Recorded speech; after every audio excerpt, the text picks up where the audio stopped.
दोस्तों ये किस्सा है रफ़ी साहब के उस रोमांटिक गाने का जिस गाने के बिना फिल्म संगीत के जितने भी रोमांटिक गाने हैं अधूरे हैं। इस गाने में जो कमाल किया था वो कमाल किया था एक पान ने।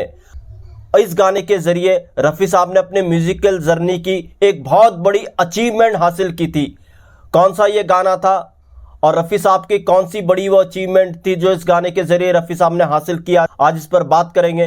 दोस्तों चैनल पर नए तो चैनल को सब्सक्राइब कर लीजिएगा, बेल आइकन भी प्रेस कर लीजिएगा ताकि नोटिफिकेशंस आप तक पहुंचते रहे। नमस्कार, मैं महेश कोहली बॉलीवुड संगीत के सफर से।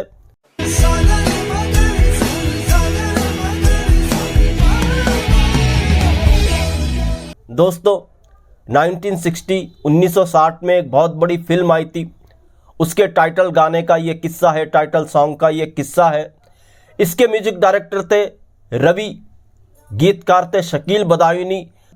तो जब इसके टाइटल सॉन्ग पर काम हो रहा था, इसकी सिटिंग में थे गुरुदत्त प्रोडक्शन की ये फिल्म थी। जी हाँ, फिल्म थी चौदहवीं का चांद।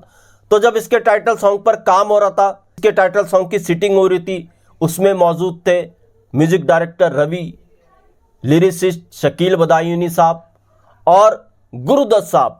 ये तीनों बैठे हुए थे।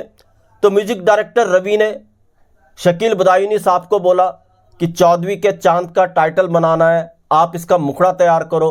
तो जब संगीतकार रवि ने कहा शकील बदायूनी को कि चौदहवीं के चांद के आगे लिखो, तो शकील बदायूनी ने सीधा चौदहवीं के चांद के आगे लिख दिया, चौदहवीं का चांद हो या आफ्ताब हो। अब दूसरी लाइन की बात आई, मुखड़ा पूरा करना था। रवि ने कहा दूसरी लाइन पूरा करो। तो शकील बदायूनी ने दूसरी लाइन लिखी, नीचे की लाइन लिखी, संगीतकार रवि को पसंद नहीं आई। और फिर तीसरी लाइन लिखी गई, चौथी लाइन लिखी गई, मगर वो बातचीत नहीं बन रही थी। कभी ऐसी लाइन शकील बदायूनी लिख देते थे कि वो संगीतकार रवि को पसंद आती थी, शकील बदायूनी को खुद पसंद नहीं आती थी। कभी शकील बदायूनी ऐसी लाइन लिख देते थे कि संगीतकार रवि को, शकील बदायूनी को पसंद आती थी, गुरुदत्त साहब को पसंद नहीं आती थी। बस एक ही लाइन पे गाना अटक गया था, चौदहवीं का चांद हो या आफ्ताब हो। उसके नीचे की लाइन नहीं लिखी जा रही थी। अब शकील बदायूनी भी बड़ी टेंशन में, यार काम नहीं हो पा रहा है।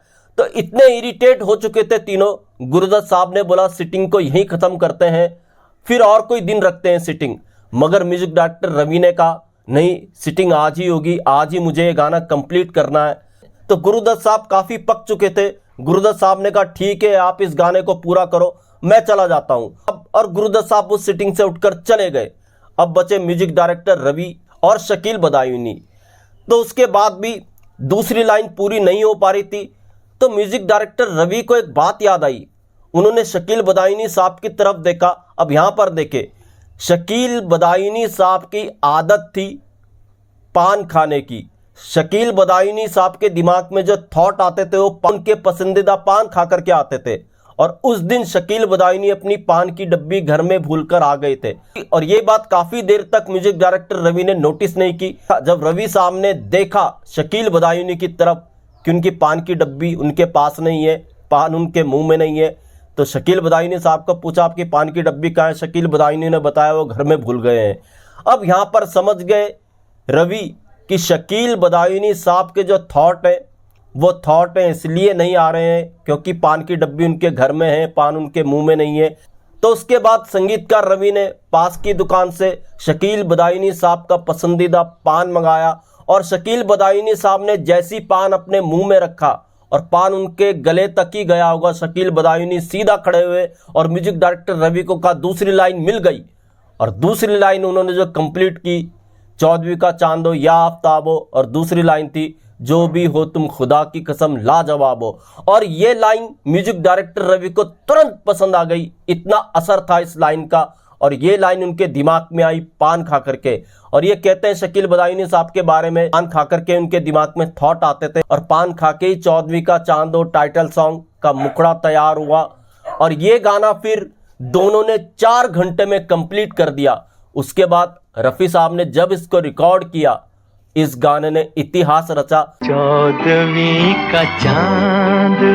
और जो अचीव किया रफ़ी साहब ने इस गाने के जरिए, जी हाँ, उनका जो पहला फिल्म फेयर अवार्ड था रफ़ी साहब का, उन्हें मिला था 1961 में इसी गाने के लिए, चौदहवीं का चांद हो या आफ्ताब हो। शकील बदायूनी साहब का भी बेस्ट लिरिसिस्ट के लिए पहला फिल्म फेयर अवार्ड इसी गाने के ज़रिए उन्हें मिला।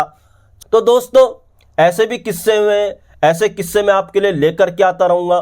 महेश कोहली को दीजिएगा इजाज़त। Goodbye, good luck and take care.